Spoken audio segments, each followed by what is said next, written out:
자, 7절 8절만 한 번 더 읽겠습니다. 7절 8절. 7절 8절. 이 7, 8절 9절은 여러분 암송, 정말 암송해야 됩니다. 암송. 그래서 내가 이 두 구절을 외운다라는 마음으로 한 번 더 읽겠습니다. 사랑하는 자들아, 우리가 서로 사랑하자. 사랑은 하나님께 속한 것이니 사랑한 자마다 하나님으로부터 나서 하나님을 알고 사랑하지 아니하는 자는 하나님을 알지 못하니 이는 하나님은 사랑이심이라. 요즘 초등학생부터 뭐 어른들까지 연세 많으신 어른들까지 이 노래를 많이 부릅니다. 야야야 내 나이가 어때서 사랑하기 딱 좋은 나이인데, 이 찬양, 이 노래를 야야야 내 나이가 어때서 사랑하기 딱 좋은 나이인데, 이제 아주 어른들, 사랑은 젊은 사람만 하는 게 아니라 나이 많아도 한다, 뭐 그런 의미겠지요. 여러분, 사랑은 인류 역사의 노래의 제목입니다. 인류 역사의 주제이기도 합니다. 그래서 사랑 때문에 전쟁이 일어나고요, 사랑 때문에 또 악함이 일어나기도 합니다. 이 세상에 사랑하지 않는 사람 아무도 없습니다. 세상 모든 사람은 사랑을 합니다. 남녀 간의 사랑, 부모 자식 간의 사랑, 내가 속한 공동체, 내 나라, 내 조직을 사랑하기도 하고, 내가 가지고 있는 이 물건을 사랑합니다. 내 집에 키우는 강아지, 고양이, 그것 때문에 웃고 울고 이렇게 합니다. 그리고 내가 지금 취미 활동하고 있는 스포츠, 또 취미 등등을 무척이나 사랑합니다. 그래서 사람은 사랑하면서 살고 사랑받으며 삽니다. 사람에게 사랑하지 말라라는 것은 죽으라는 것과 똑같습니다. 사람은 그 대상이 무엇이든 관계없이 사랑하며 사는 존재입니다. 이렇게 말하면 어떤 사람은, 빼딱한 사람은 나는 아무도 사랑하지 않는다라고 말하는 사람이 있습니다. 그 사람은 고독을 사랑하는 것이든지 아니면 아무도 사랑하지 않으며 살겠다라는 자기 자신을 사랑하는 자입니다. 그러기에 사랑하지 않는 사람은 세상에 존재하지 않습니다. 그 이유를 오늘 설명 또 드리겠습니다. 그럼 도대체 여러분, 사랑은 무엇일까요? 사랑이 무엇일까요? 사랑이 무엇이냐고 물으신다면 눈물의 씨앗이라고 말하겠어요? 나훈아 선생님은 그렇게 말씀했습니다. 사랑은 무엇입니까, 여러분? 철학과 노래의 단골 제목이 되는 이 주제의 사랑 무엇입니까? 이것은 세상의 어떤 의미보다는 오늘 목회자인 저도 그렇고 성도인 여러분들도 그렇고 내 한평생 관계 속에 있는 우리 인생은 항상 물어야 할 질문입니다. 오늘 이 본문이, 우리가 읽었던 본문이 이 위대한 질문에 아주 깊이 있게 설명을 합니다. 그러기에 오늘 이 본문은 신약 성경 중에 참 손 좀 꼽으라는 본문 구절 중에 한 구절이 됩니다. 그래서 여러분, 제가 서두에 7, 8절은 암송하심이 좋다라고 했습니다. 그래서 이번 한 주간은 이 두 구절을 꼭 암송하시기를 바랍니다. 다음 주 예배할 때 한번 체크하도록 하겠습니다. 여러분, 요한은 앞절까지 4장 6절까지 계속적으로 좀 반어적인 설교를 했습니다. 그 문장 뜻에 숨어있는 이야기들을 성도들에게 보도록 했습니다. 그래서 문장만 보면 나는 구원받지 못한 사람인가? 나는 하나님께로부터 나지 않은 사람인가? 라고 생각할 수 있는데, 요한은 그 문장에 드러나는 것이 아니라 그 뒤에 숨겨지는 반어적인 내용을 그들에게 주기 위해서 충격적인 문장을 썼죠. 본문에도 마찬가지입니다. 사랑하는 자들아 우리가 서로 사랑하자라고 사랑하는 자들아 누구에게 말합니까? 믿음의 형제들에게 지금 말하고 있습니다. 불신자들에게 말하는 거 아닙니다. 믿음의 형제들에게 이야기를 오늘 말씀을 풀어가고 있습니다. 그러면서 사랑은 하나님께 속한 것이니 사랑하는 자마다 하나님으로부터 나서 하나님을 알고라고 말합니다. 사랑하는 자는 하나님께 속한 자고 사랑하는 자마다 하나님으로부터 나서 하나님을 안다라고 말합니다. 착각할 정도의 내용입니다. 뭐 사랑하면 다 하나님의 자녀가 된다는 뜻으로 보일 수 있습니다. 아닙니다. 이 말은 누구한테 하는 불신자들에게 하는 게 아니고 믿는 형제들에게 말합니다. 믿는 형제들에게 사랑하는 자들아 우리가 서로 사랑하자. 사랑은 하나님께 속한 것인데 사랑하는 자는 하나님으로부터 나고 하나님을 아는 자다라고 이렇게 말합니다. 그러기에 어떤 종류라도 사랑하면 다 하나님의 자녀이다라는 뜻이 아니라 이 말씀은 하나님께로부터 나고 하나님을 안다고 하는 자는 분명 하나님의 사랑을 닮아가는 사랑을 하게 되어 있다라는 의미입니다. 자, 제가 표현을 좀 중요하게 하는 표현이 있습니다. 하나님의 사랑을 닮아가는 사랑을 하는 자가 되어야 한다는 것이죠. 그래서 오늘 제목은 하나님은 사랑이라는 제목인데 부제목은요. 하나님을 닮아가는 사랑을 하자 이 말입니다. 만일 우리가 하나님을 닮아가는 사랑을 하지 못한다면 하나님을 안다고 할 수 없습니다. 왜냐하면 세상 모든 사람들도 나름대로 자기의 사랑을 하고 있기 때문입니다. 제가 서두에 사랑하지 않는 사람은 없다라고 했습니다. 이 땅에 사랑하지 않는 사람은 존재하지 않는다고 했습니다. 그러면 모든 인류의 사람들이 다 사랑하기 때문에 이들이 다 하나님께로부터 났냐? 아니라는 것이죠. 여기에 말하는 사랑은 하나님을 뭐하는 사랑? 닮아가는 사랑. 하나님의 사랑을 닮아가는 사랑입니다. 다시 한번 말합니다. 하나님의 사랑을, 즉 하나님께서 사랑하신 그 사랑의 내용을 우리 또한 닮아가는 이 사랑을 하는 자는 하나님으로부터 나서 하나님을 아는 자다라는 것이죠. 무작정 그냥 막 참 감동스러운 사랑을 한다고 해서 그가 하나님으로부터 나서 하나님을 아는 자가 아니라는 사실입니다. 왜 그럴까요? 왜요? 왜?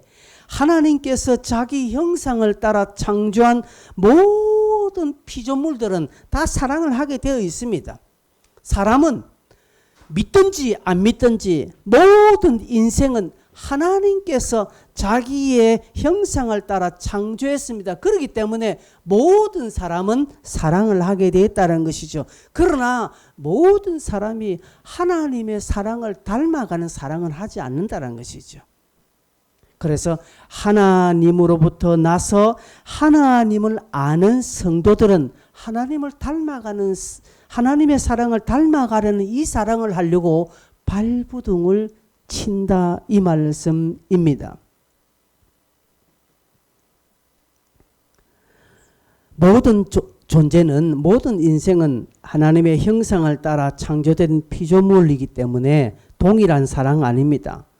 또한 사랑은 원래 하나님께로부터 난 것입니다. 본문에 보니까 사랑은 하나님께 속한 것이다 라고 이야기합니다. 그래서 모든 인생은 하나님이 창조하셨기 때문에 사랑하게 되어 있습니다. 우리가 생각하는 그 사랑이 아니라서 그렇지. 그래서 이런 의미에서 사랑은 그 출발이 하나님께 있습니다. 하나님은 사랑이시라. 하나님 그분 자체가 사랑이래요. 그래서 사랑의 출발은 하나님께로 나야 됩니다. 말씀을 잘 들으십시오. 사랑의 출발은 어디예요? 그런데 여러분이 하잖아요. 여러분, 저와 여러분의 사랑의 출발은 어디였어요? 우리에게서 시작하지 않습니까? 물어보십시다. 여러분의 사랑의 출발은 어디입니까? 여러분이잖아요. 증거를 대볼까요? 여러분이 사랑하는 사람, 사랑하고 싶은 사람 사랑하잖아요. 근데 지금도 사랑이 안 되는 사람이 있을걸요? 그렇잖아요. 그래서 오늘 우리는 하나님의 사랑을 닮아가는 사랑을 오늘 우리는 배워야 합니다. 사랑의 출발은 어디? 하나님. 저와 여러분 하나님을 믿습니까? 그러면 그렇게 가야 되는 것입니다. 이 오늘 설교에 열애되거나 해당되지 않는 사람 아무도 없습니다. 저부터 시작했어. 나에게 일어나는 사랑의 출발이 하나님이냐 나냐? 100% 접니다. 저는. 내 마음에 드는 사람은 내가 사랑하죠. 내 마음에 들지 않는 사람은 별로입니다. 여러분은 안 그렇습니까? 근데 이게 아니라는 것이죠. 이게 아니라는 것이죠. 요한은 그게 아니다라는 것이죠. 나중에 제가 또 설명하겠습니다만 여러분 먼저 아세요. 이것이 아니라는 것이죠. 그러나 모든 인간이 사랑한다라는 것은 자신 안에 있는 하나님의 형상이 드러나고 있는 것입니다. 모든 인생이 사랑하지요. 그것은요, 하나님이 창조했다라는 것을 반증하는 것입니다. 아, 나는 하나님이 창조, 나는 하나님 관계없다. 지가 아무리 떠들어대도 그 안에 사랑하는 어떠한 종류라도 그가 개, 돼지, 고양이를 사랑하는 그 사랑하는 것을 봄으로써 그는 하나님이 창조한 사람이라는 것을, 피조물이라는 것을 우리는 알 수 있다는 것이죠. 그런데 문제는 그 사랑이 왜곡되고 삐뚤어졌다는 것입니다. 왜요? 죄로 말미암아 우리가 타락해버렸잖아요. 타락한 이 본성을 가진 이 인간은 하나님의 형상이 그 안에서 찌그러졌습니다. 하나님의 형상이 파괴되고 왜곡되었습니다. 그래서 이 타락한 본성을 가진 저와 여러분이 사랑이 삐뚤어지는 것입니다. 왜? 어떻게 해요? 내가 좋아하는 사람만 좋아하게 되고 내가 싫어하는 사람은 사랑 안 돼요. 왜요? 왜 그럴까요? 사랑은 하는데 하나님의 형상이 내 안에서 죄로 말미암아 삐뚤어지고 왜곡되고 파괴되었으니까 나 또한 그렇게 파괴된 사랑을 하는 것입니다. 내 마음에 드는 사람만 사랑하게 되고요. 나에게 잘해주는 사람에게 내가 사랑을 쏟게 되어 있는 것입니다. 왜 그렇습니까? 죄로 말미암아서 우리의 사랑이 왜곡되었다는 것이죠. 우리의 본성이 찌그러지니까 하나님의 형상이 찌그러짐으로 말미암아 삐뚤어졌다는 것이죠. 그래도 파괴된 형상이라도 있어서 우리는 사랑합니다. 그렇죠? 그 형상이라도 우리 안에 있기 때문에 우리가 사랑하지 그것마저 없으면 사랑 절대로 안 됩니다. 그런데 문제는요. 우리가 타락한 이 세상 속에서 살고 있기 때문에 이 세상도 왜곡되고 변질되고 부패했지 않습니까? 그러니까 내 안에서 나가는 사랑도 왜곡되고 삐뚤어졌는데 이 드러나는 이 세상도 삐뚤어지고 왜곡되고 변질되어 있으니까 사랑이 짬뽕입니다. 그래서 사랑하기 때문에 헤어진다고 사랑 때문에 죽이고요. 사랑 때문에 사기치고 사랑 때문에 모든 악한 범죄가 일어나는 이유가 이것입니다. 세상 사람들 그렇게 사랑합니다. 그래서 동성애도 미화되는 것이죠. 동성애도 사랑이 뭐가 문제가 있느냐라고 이야기합니다. 그럴까요? 성경이 그렇게 말합니까? 아닙니다. 아닙니다. 여러분 자녀들이 나중에 여러분의 아들들이 다른 남자를 데려오면서 저 이 사람과 결혼하겠습니다. 미칩니다. 내 딸이 여자 데려오면서 결혼하겠다라고 하면 돌아버립니다. 왜 그럴까? 이 세상은 그 사랑을 인정해 줍니다. 법으로도 합법하려고 합니다. 이미 네덜란드나 이런 나라는요. 그건 합법이에요. 합법. 이 세상이 미쳤고 세상이 왜곡되었고 세상이 변절되고 파괴됐으니까 이 사랑을 모두 다 미화됩니다. 그래서 동성애자들 나름대로 소신이 있고 나름대로 생각에 있는 아주 진취적인 사람으로 나는 그렇지 않지만 서로 봐주면 이해해 주려고 합니다. 동성애자를 지지해 주려고 합니다. 나는 그렇지 않지만 지지해 주는 세력이 너무 많아요. 우리 땅에.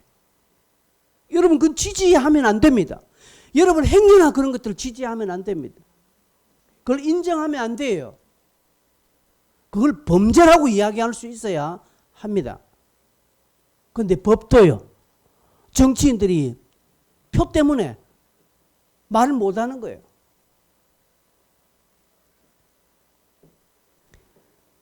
오늘 이 세상이 그렇게 가는 겁니다. 이런 사랑이라도 나오게 되어 있는 것입니다. 그러나 오늘 말씀의 요한은 하나님께로부터 나서 하나님을 아는 자들은 어떻게 하든지 부족하지만 내 안에 찌그러진 본성이 있지만 그래도 이 하나님의 사랑을 닮아가려고 발부둥 친다라는 것이죠. 여러분에게 이런 발부둥 침이 있습니까? 없습니까? 있습니까? 없습니까? 예? 아니, 있습니까? 없습니까? 누구는 이것들은 입에 할례를 행해야 되나? 있습니다. 우리 모두에게는 있습니다.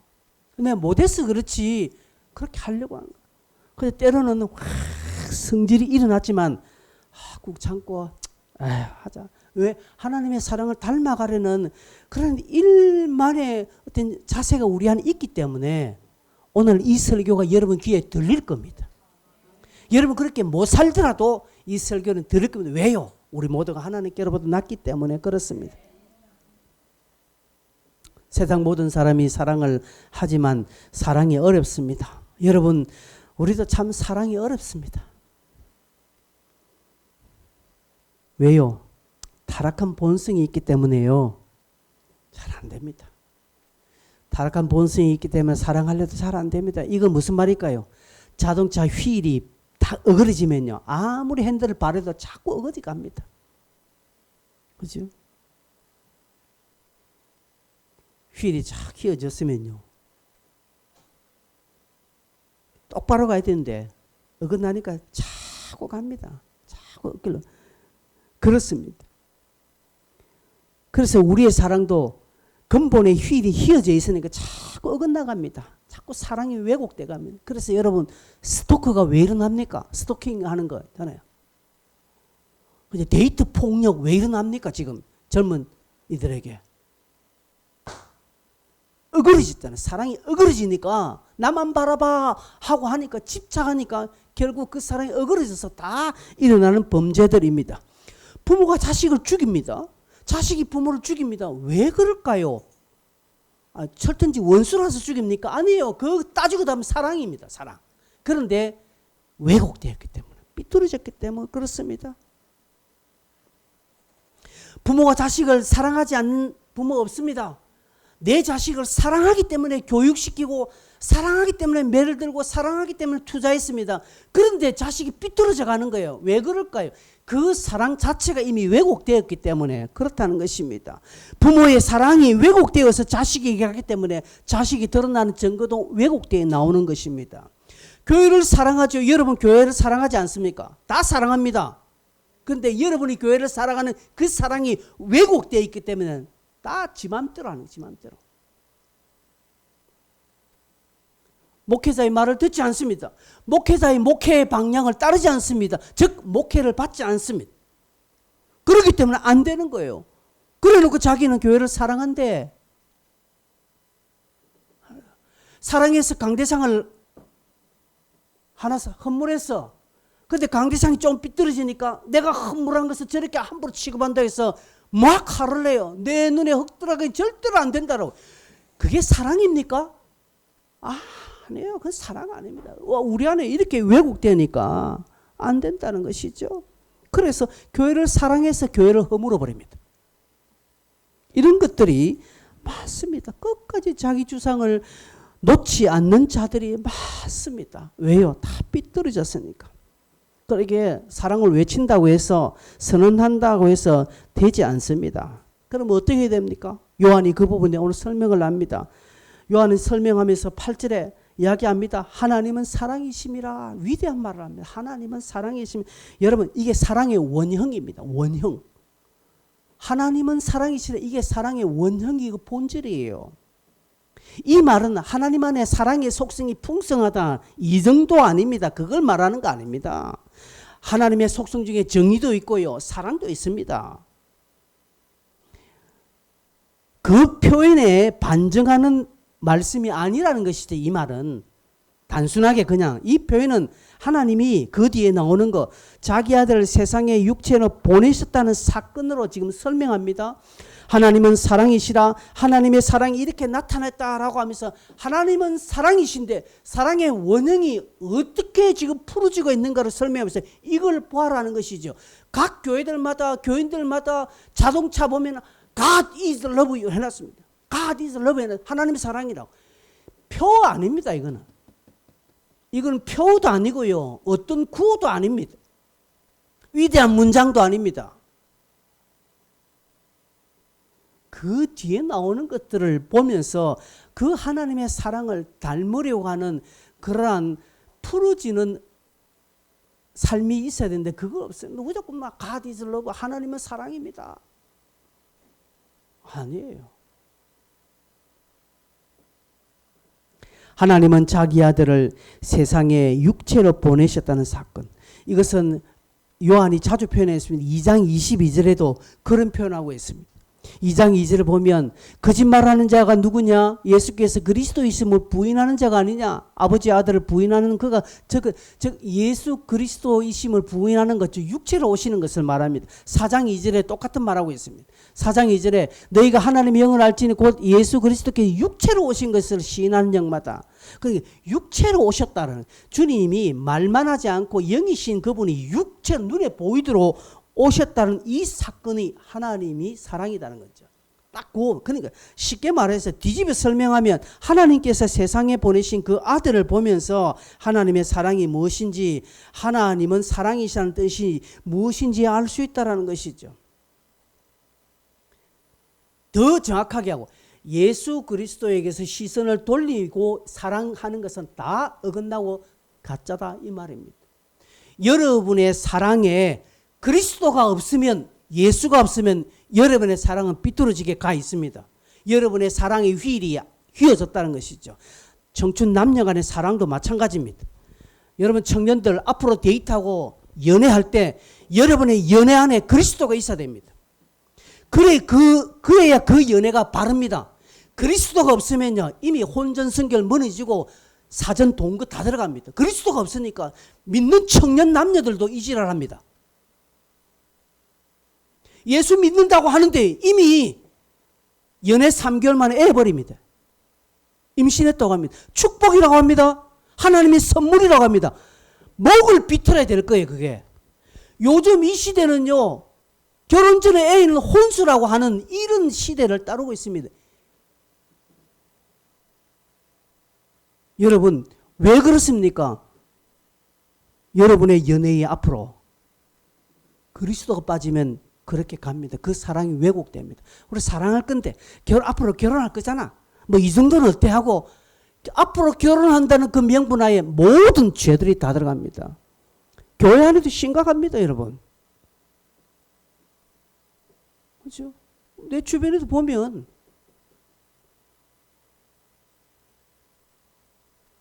있어요. 결혼을 빨리 쓰더는. 그 제가 예전에 주리제일교회 있을 때 그 목사님은 청년들이 결혼하기로 들어오잖아요.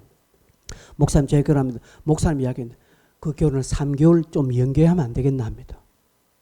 내가 이런 때문에 너희들 결혼 좀 3개월 좀 딜레이 하자. 그래서 3개월 연기하겠다고 하면 목사님이 자기들이 원하는 결혼 결자에 하러 갑니다. 그런데 안 됩니다. 끝까지 우기는 것들이 있거든요. 왜요? 편하기 때문에. 편하기 전에 결혼하려고 하는 거예요. 목사님 다 잡아냅니다. 그거. 다 잡아내서 거의 얼반 죽이는 거죠. 요즘 우리 교회는 이렇습니다. 요즘 이걸 말 못하는 시대가 되었다는 것이죠. 이제 이것도 목사들도 이걸 말 못해요. 그 이해해 줘야 되는 것이죠. 왜 그럴까요? 이 시대가 이 땅이 그만큼 사랑에 대한 왜곡되고 갔다는 것이죠. 아, 그거 좀 이해해 주면 안 됩니까? 예, 얼마든지 이해됩니다. 이해할 수 있습니다. 그게 큰 범죄. 결혼하면 끝이지 뭐. 결혼하면 끝이지. 여러분, 목적이 수단을 옹호하지는 않습니다. 범죄는 범죄입니다. 죄는 죄입니다. 죄는 죄예요. 무슨 말입니까? 하나님의 사랑. 아까 하나님은 사랑이시다라고 할 때 사랑이 원형이고 사랑이 출발이랬잖아요. 그것은 곧 나에게서 흘러나오는 모든 사랑의 시선과 출발과 과정과 목적은 그리스도에게 있는 것입니다. 여러분 이해가 되십니까? 우리가 플로잉 하지 않습니까? 작년까지만 플로잉인데요. 플로잉 할 때에 저 너무 수고했으니까 내가 위로를 해주자 싶어서 플로잉 하는 거예요. 참 좋지요. 그것도 안 하는 게 있으니까. 근데 출발이 이미 0.1도 그리스도에게서 떠났다는 것이죠. 여러분 플로잉은요. 제가 제주도에서 배울 땐 철저하게 기도하고 하는 겁니다. 철저하게 기도하고 해서 그리스도의 마음을 받는 것입니다. 그렇게 가면요. 후회함이 없고요. 물어봅시다. 플로잉 할 때 여러분 나도 못 받아서 좀 섭섭한 거 없었습니까? 그런 사람이 있다고 들었습니다. 어떤 때는 다 플로잉이 돌아간대 자기한테 안 오니까 내가 이때까지 저거들한테 어떻게 했는데 이렇게 하는 거예요. 왜 그럴까요? 그 플로잉의 출발과 시작과 과정과 목적이 그리스도에게서 떠났기 때문에 하나님께로서부터 하나님의 기준에서 0.1도 딱 방향이 틀어졌기 때문에 처음에는 몰라요. 그래 시간이 가면 갈수록 점점 벌어지잖아요. 간격이 그때는 섭섭이로 찾아온다는 것이죠. 그러나 정확하게 그리스도에게 시선을 두고 하나님은 사랑이라. 하나님은 사랑이라. 이 사랑의 원형을 따라 나도 딱 거기 가면 절대 섭섭함이 오지 않습니다. 오히려 감사. 오히려 내가 드러나는 것이 더 기분 나쁘고 그렇게 되는 것입니다. 오늘 이 땅이 이 방향이 틀림으로 말미암아서 사랑의 현대 우리 이 살아가는 이 시대의 사랑의 모든 장면들은 다 삐뚤어졌습니다. 대중가요에서 보면 전부 다 사랑이 이상야리꾸리하게 다가고요. 드라마 보면 완전히 여러분 드라마에 막장 아니면 재미있습니까? 막장입니다. 막장. 그걸 보고 사람들은 박수를 치고요. 그리고 모방이 일어납니다. 시대 사조가 그렇습니다. 동성애 혼전동거 이거는 이제는 아닙니다. 이런 사상을 따라간다라는 것이죠. 과연 그게 여러분 박수칠 만한 것입니까? 아니라는 것이죠. 우리는 하나님께로부터 나고 하나님을 아는 자이기 때문에 하나님의 말씀을 듣고 하나님의 사랑을 배우고 하나님의 사랑을 따라 가야 하는 것입니다. 그러면 사랑이 뭘까요? 그렇다면 그 사랑이 뭐냐? 8절에 하나님은 사랑이라고 했습니다. 하나님은 사랑이라 하고 9절에 이렇게 말합니다. 하나님의 사랑이 우리에게 이렇게 나타난 바 되었다라고 말합니다. 원형의 사랑은 나타납니다. 하나님의 사랑은 나타납니다. 그 뒤로 이제 9절 10절 쭉 4가지로 설명합니다. 하나님의 사랑은 이렇게 나타났다. 하나님이 우리를 이렇게 사랑하셨다. 하나님이 사랑이신데 그 아들을 보내셨다라고 하면서 이것이 사랑이다라고 이제 증명을 합니다. 눈물의 씨앗이 아니라 하나님의 사랑은 어떤 사랑으로 그 원형의 사랑이 어떤 모습으로 드러나는가 이것을 우리에게 말씀해 주는데 첫째로 나타나는 사랑입니다. 하나님의 사랑은 나타난 사랑입니다. 9절 보십시오. 우리에게 이렇게 나타난 바 되었다. 나타났다라는 것이죠. 하나님의 원형의 사랑은 나타납니다. 즉 창조 이후 하나님의 사랑은 멈춘 바 없었고요. 숨은 바 없습니다. 계속적으로 하나님의 사랑은 사람으로 환경으로 자꾸 드러났습니다. 광야 40년으로 드러났습니다. 심지어 홍해가 갈라지는 것으로 하나님의 사랑은 나타나셨습니다. 만나와 메추라기로 광야 40년간 하나님의 사랑으로 나타나셨습니다. 눈에 보이도록요. 결국 최종적인 십자가로 하나님의 사랑을 다 이루셨다라고 구체적으로 나타나고 보이게 해 주셨다는 것이죠. 여러분 사랑은 눈에 보입니다. 사랑뿐 아니라 하나님의 은혜, 하나님의 믿음의 역사, 하나님의 임재는 불신자들 눈에도 보이도록 하나님은 만드셨습니다. 우리 작년 여러분 창세기를 공부하고 있잖아요. 창세기 보면 창세기 26장 28절에 보면 이삭의 내용을 보면서 이렇게 말합니다. 사람들이 그들이 이르되 여호와께서 너와 함께 계시면 우리가 분명히 뭐 했다고요? 보았다라고 뭐 이삭을 보면서 하나님의 사랑, 하나님의 나타나심을 불신자들이 봅니다, 여러분. 우리가 이 표현 들어야 돼요. 이 시대에서도. 요즘 시대는 다르다 아닙니다. 들어야 됩니다. 또 창세기 39장 3절 보면 요셉을 향하여서 이렇게 말합니다. 보디발이 말합니다. 보디발이 여호와께서 그와 함께 하심을 보며 또 여호와께서 그의 범죄자 행동하심을 뭐라고 합니까? 보았더라고 말합니다. 우리 집에 노예로 들어온 요셉. 이제 10대 청소년입니다. 17, 18 그 사이에 있는 얘를 집에서 하는 것을 보니까 하나님이 너와 함께 하심을 내가 보았다라고 말합니다. 여러분, 하나님의 은혜, 하나님의 사랑은 보입니다. 나타납니다. 여러분 자녀들은 부모가 어떻게 나를 사랑하는지 다 알잖아요. 보이잖아요. 나타나지 않는 사랑은요, 아직 사랑이 아니라고 해도 말은 됩니다. 나타나지 않는 사랑은 실패한 사랑이라고도 해도 됩니다. 부족한 사랑이라고도 말해도 됩니다. 나타나지 아니하면 하나님의 사랑에 이르지 못하는 사랑입니다. 나타난다라는 것은 어떤 환경과 어떤 난관에도 불구하고 실제 이루어지는 것입니다. 요러니까 안 나타나고 저러니까 나타나고 좋으면 눈에 보이고 안 좋으면 눈에 안 보이는 이거는 사랑이 아닙니다. 출발이 자기에게서 나오는 거예요. 우리가 다 여기서 걸리는 겁니다. 저도 마찬가지입니다. 사랑 이야기하죠. 기도하죠. 하나님에게 사랑의 마음 달라고 하죠. 그런데 쉽게 되지 않는 것은요, 나타나도록 가지 안 가는 거예요. 나타나까지 안 간다는 것이죠. 한두 번 하고 끝내는 것입니다. 나타난다는 것은 지속적인 것을 말합니다. 계속적으로. 그렇죠? 그래서 사도 바울은 이 말이 무엇인지 모르니까 고린도전서 13장에 사랑은 뭐 하고요? 사랑은 오래 참고 라고.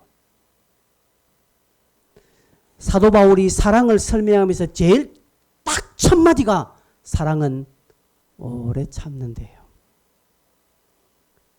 그리고 모든 것을 참으며 중간에 맨 마지막에 모든 것을 뭐 한다고요?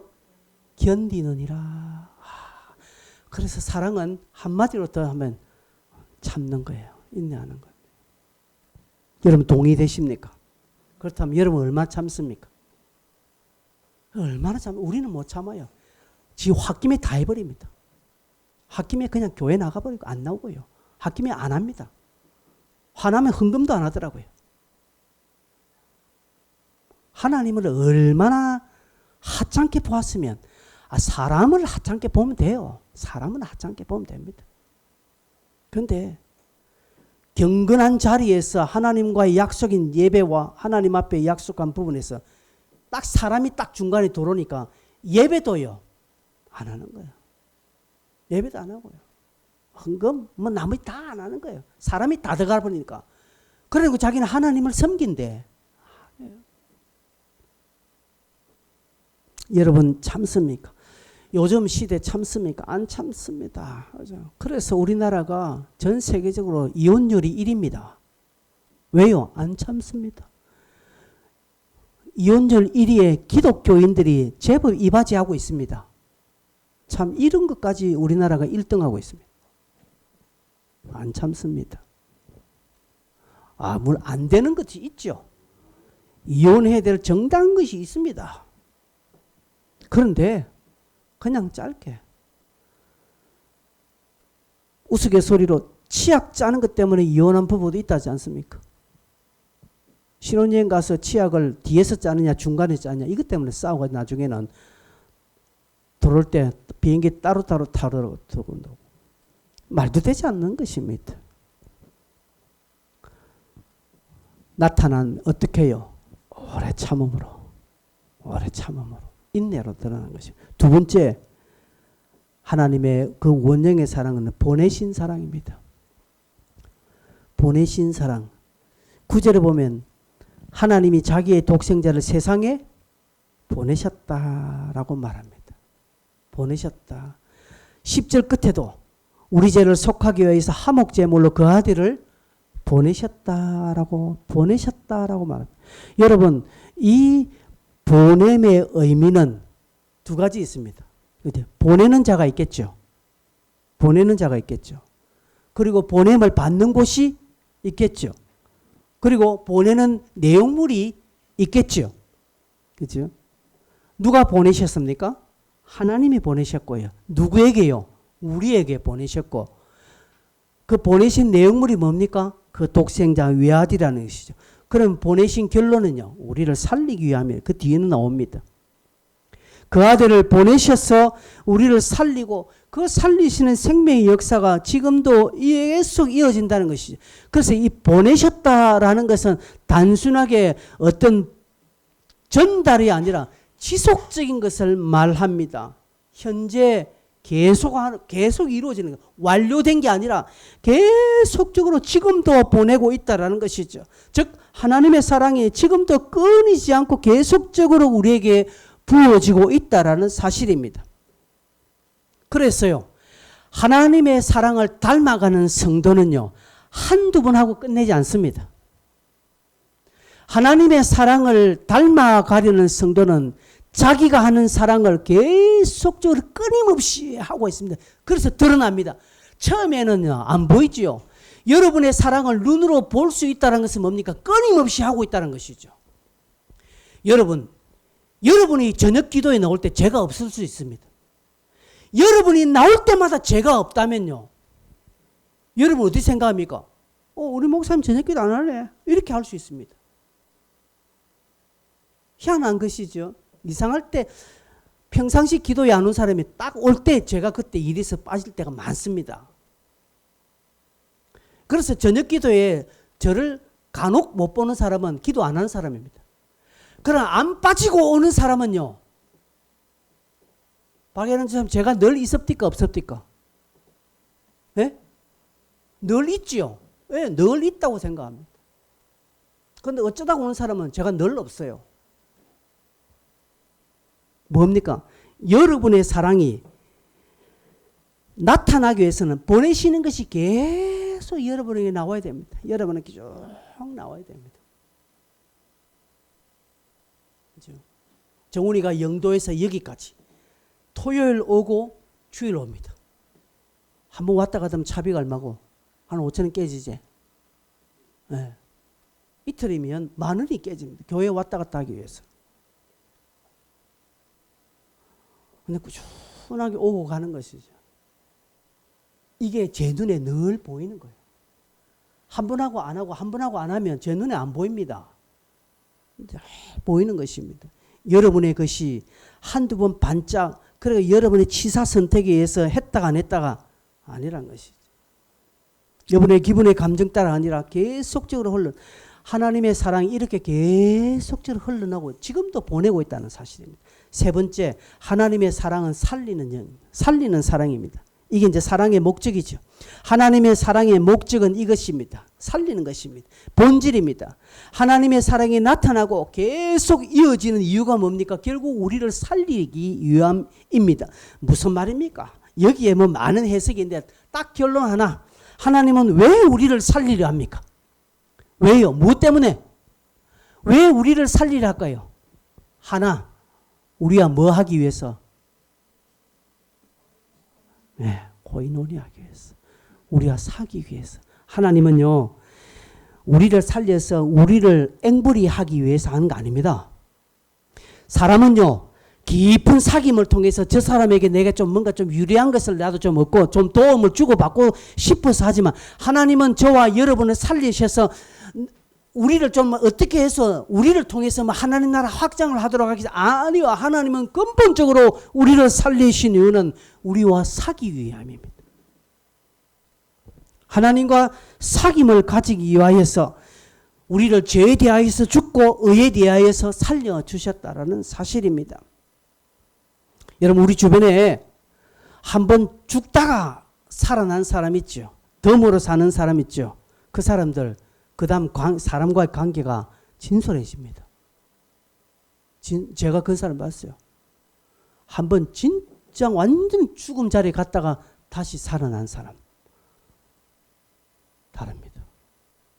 제가 있는 서울의 도성교회 장로님, 우리 드레스디아스에서 만난 장로님 한 분은 예전에 한번 중부 내륙 고속도로에서 대형 덤프트럭하고 부딪혔는데 자기가 타는 자가용이 덤프트럭 밑으로 들어가 버렸어요. 덤프트럭 높잖아요. 트레일러 큰 게 세게 보더니 그 밑으로 갔어요. 사람이 어떻게 했습니까 그러면? 다 날아가 버렸잖아요. 근데 희한하게 들어간데 자기는 그때 하면서 옆으로 튀어나왔어. 근데 열 몇 번 수술했습니다. 우리는 그때 장로님 죽으셨다. 살 가망 없다. 병원에서도 그렇게 했고요. 그래서 급하게 서울로 가서 이송했어. 열 몇 차례 수술했습니다. 그래서 우리 기도만 했죠. 그때 열 몇 차례. 근데 기적적으로 살았어. 다 안 된다고 했거든요. 그 6개월을 걸쳐서 이 집사님, 장로님 했는데 살았습니다. 지금 뭐 하고 계시냐? 아주 선교적인 일을 하고 있습니다. 그리고 사람이 많이 유해졌습니다. 그때는요, 깐깐했거든요. 그런데 그때 이후로요, 사람이 너무 유해지고요. 그리고 지금 장로님에서 어떤 선교단체에서 크게 일합니다. 자기 있는 거 다 퍼주고요. 왜? 한번 죽음의 직전에 가니까 그 다음에 그의 삶이 드러나는 거예요. 하나님은 우리를 죽은 자였는데 우리를 살리셨지 않습니까? 그럼 이 사랑이 우리에게도 사랑하는 증거로 나와야 되는데 그 가장 증거가 교제입니다. 사귐. 오늘 여러분이 이 교회 예배 자리에 나온 것이 하나님이 여러분 살리신 그 목적이 드러나는 거예요. 그래서 내가 오늘도 호흡하고 내가 사는 것은 하나님과 교제하기 위함이라는 사실을 잊지 마세요. 그래 여러분 기도하는 게 얼마나 중요해요. 하나님 오늘 여러분의 기도를 요구하십니다. 여러분 기도와 함께하기를 원합니다. 기도는 영혼의 호흡이라고 하지 않습니까? 여러분이 성경 보는 거 너무 귀하게 보십니다. 왜? 교제하는 거니까. 하나님은 그걸 그렇게 받아주신다니까. 네가 나와 함께 그렇게 교제하구나. 여러분 사람과 교제하기는 어떻게 합니까? 청춘 남녀들 보세요. 밤새도록 휴대폰 조금 전까지 데이트하고 집에 왔는데도 불구하고 집에 와서도 또 휴대폰 자고 새벽 2시, 3시까지 전화합니다. 그죠? 그 다음에 또 만나요. 그래 밥 먹고요. 영화 보러 가고요. 문화적인 활동을 하면서 교제하는 것이죠. 여러분 하나님과의 관계도 이렇습니다. 기도하는 겁니다. 예배하는 겁니다. 말씀 보는 것입니다. 그러면 여러분 또 찬송 듣는 거예요. 그리고 눈에 보이는 이 예배당 섬기는 겁니다. 그래서 아무것도 없지만 한 번씩 교회당을 들려오는 거예요. 여러분 그냥 심심찮아도 한번 교회 한번 들려보세요. 뭐가 바뀌었는지. 이번 주 교회 뭐 바뀐 거 발견한 사람? 김규리 사람 뭐 바뀌어 있습니까? 모릅니다. 지금 중요해요. 교회 주방에 온수기가 바뀌었는데 바뀌었는지 아무것도 모릅니다. 그대로 달려 있으니까. 아니에요. 용량이 작아지 더 좋은 걸로 바뀌어져 있습니다. 색으로. 바뀌어져 있습니다. 보세요.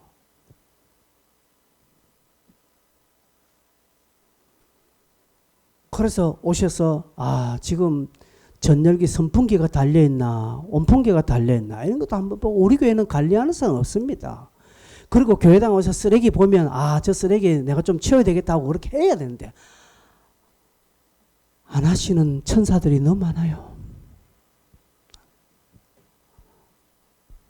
여러분 가지고 온 쓰레기 여러분 가져가세요.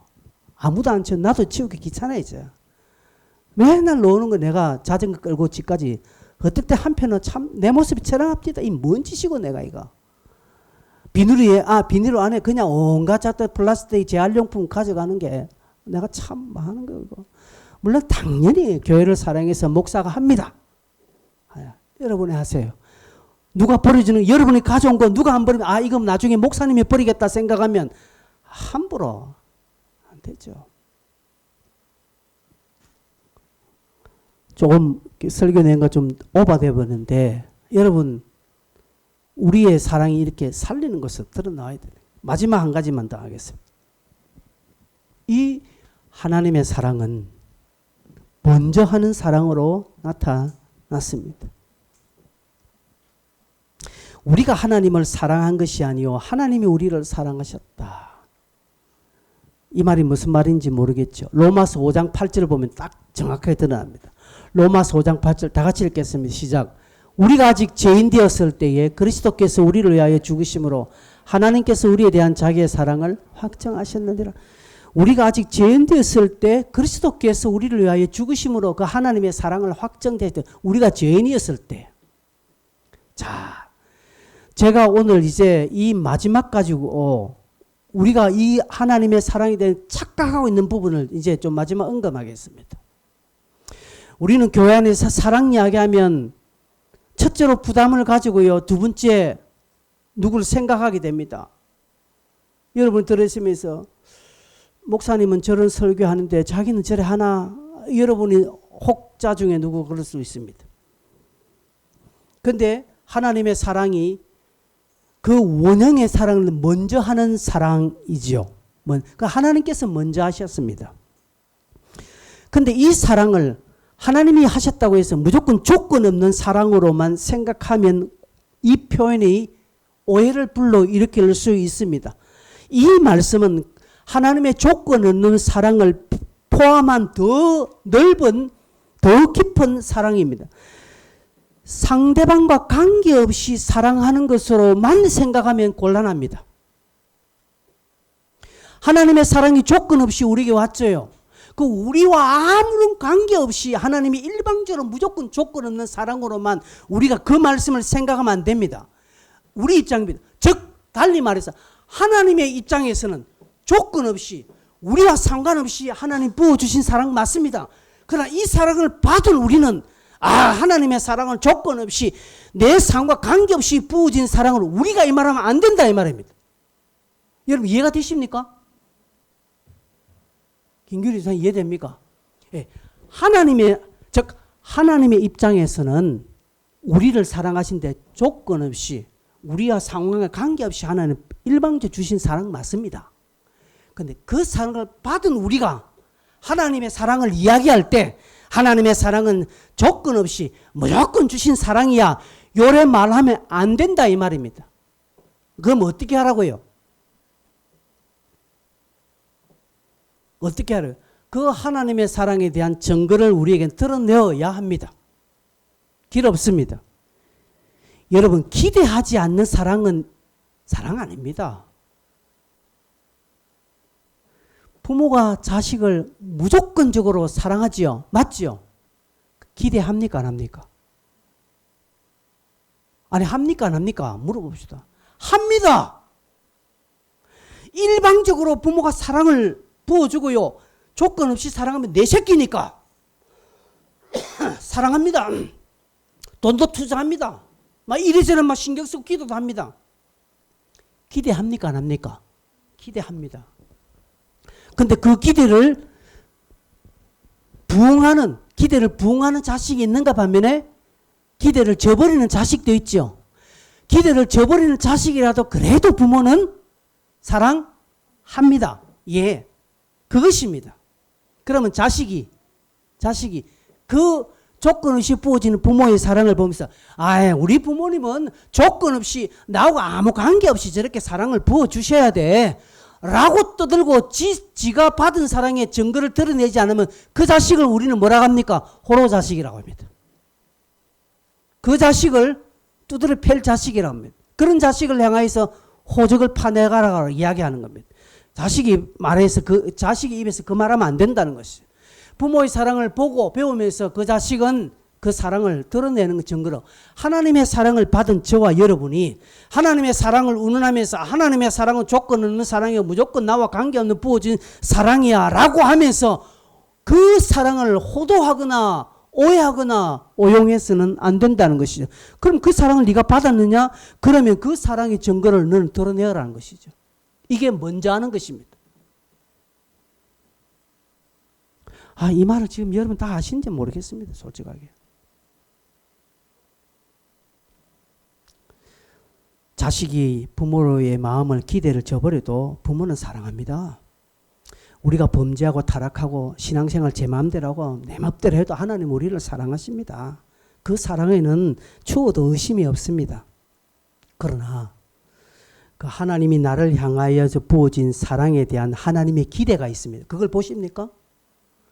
하나님이 여러분을 사랑하시면서 안 집사님이 어떤 기대를 할까요? 하나님이 조 집사님을 사랑해서 조 집사님 무슨 기대를 할까요? 내가 그 기대를 보고 내가 먼저 나와야 됩니다. 내 증거가 나와야 됩니다. 근데 안 한다 이것입니다. 앞에 있는 세 가지만 합니다. 나타난 사랑, 보내신 사랑, 살리는 사랑. 이 사랑에 대하여서는 내가 깊은 묵상을 하고 뭔가 하려고 하는데 먼저 하는 사랑을 안 한다는 것이 먼저 하는 사랑에서 순서로서 니하고 내하고 이게 아니라 하나님이 우리를 향하여서 베푸신 그 사랑에 대한 하나님의 숨어있는 기대를 보고 내가 먼저 순종하고 내가 먼저 헌신하라는. 그것이 또 다른 것의 조건이 안 됩니다. 그런데 우리는 이걸 조건으로 또 생각합니다. 하나님 내가 이렇게 했잖아요. 그럼 내게 복 주셔야죠. 라고 우리는 또 조건을 냅니다. 아닙니다. 결단코 여러분이 받은 사랑에 대한 증거를 하나님 앞에 조건으로 내세우지 마세요. 아닙니다. 성경에서 물론 그런 자들이 있습니다. 내가 한 것을 돌아보시옵소서라고 말했습니다. 여러분 그러지 마세요. 그거 아닙니다. 더 건강한 것은 하나님이 내게 주신 사랑에 대한 하나님의 기대를 보고 내가 하나님 앞에 그 사랑을 돌려드릴 때에 이것 자체도 여러분에게는 조건이 되지 않아야 됩니다. 그래서 헌신하고 봉사하고 예배하는 것입니다. 예전에 어떤 제가 누구에게 좀 예배 생활 이런 부분 좀 지적했더니 목사님 요즘 저는 예배 안 빠지고 잘하잖아요. 이게 자기의 조건이 되는, 요즘은 잘하고 있다는 것이 자기에게는 조건이 되고 있는 거예요. 아닙니다. 하나님의 사랑을 깊이 알아서 증명해 내야 됩니다. 이런 사랑을 먼저 해라고 요한은 하고 있고요. 우리에게 권면하고 있고요. 저 읽지는 않았지만 저 19절, 다음 주에 볼 19절, 우리가 사랑하면 그가 먼저 우리를 사랑하셨습니다 하는 내용에 부합하는 것입니다. 말씀을 맺겠습니다. 왜 이래야 됩니까? 왜 나타나고 보내고 살리고 먼저 하는 것을 원형의 사랑으로 말씀하고 있습니까? 왜 이렇게 해야 합니까? 단 하나입니다. 하나님과 사귀기 위해서. 하나님과 교제하기 위해서. 요즘 청년들 보니까 데이트 통장이 있더라고요. 데이트 통장. 옛날에는 누가 했지만 요즘 청년들은 딱 사귈 때 두 사람이 함께 할 수 있는 통장을 딱 만들어서 서로 같이 돈 넣어놓고 그 돈으로 누가 일방적으로 막 내고 하는 것이 아니라 데이트 통장은 뭐겠습니까? 자기들의 사귐에 효과적이고 현실적인 것을 충족하기 위해서 만들어 놓은 서로 간의 약속이잖아요. 그렇죠? 하나님께서도 그렇게 했습니다. 하나님께서 이런 사랑을 우리에게 부어주시고 너도 이 사랑에 대한 기대를 좀 나에게 보여줘라고 합니다. 왜요? 코이노니아하기 위해서. 여러분의 목장 모임이 이런 코이노니아를 드러내는 목장 되게 지게 해야 합니다. 그리고 이 목장에 나와 같은 이 은혜를 체험하도록 하기 위한 그런 영혼들이 일어나는 것으로 여러분의 사랑을 증거해 보셔야 합니다. 하나님은 사랑이십니다. 함께 기도하겠습니다. 어떻게 기도했으면 좋겠습니까, 여러분? 여러분 오늘 이 설교 들었는데 여러분 어떻게 기도하시겠습니까? 오늘 이 설교에 여러분에게 이래라 저래라 제가 기도하지 멘트를 날리지 않겠습니다. 여러분의 설교를 들으셨으니 여러분이 스스로 기도하십시오. 여러분에게 뭐가 부족한지, 우리 교회는 뭐가 부족한지, 어떻게 해야 될 것인지, 무엇을 구해야 할 것인지 여러분 기도하시기를 바랍니다. 함께 오늘 이 시간에 한번 주여 한번 힘차고 다 같이 한번 통성으로 한번 기도하겠습니다. 주여, 주님 감사합니다.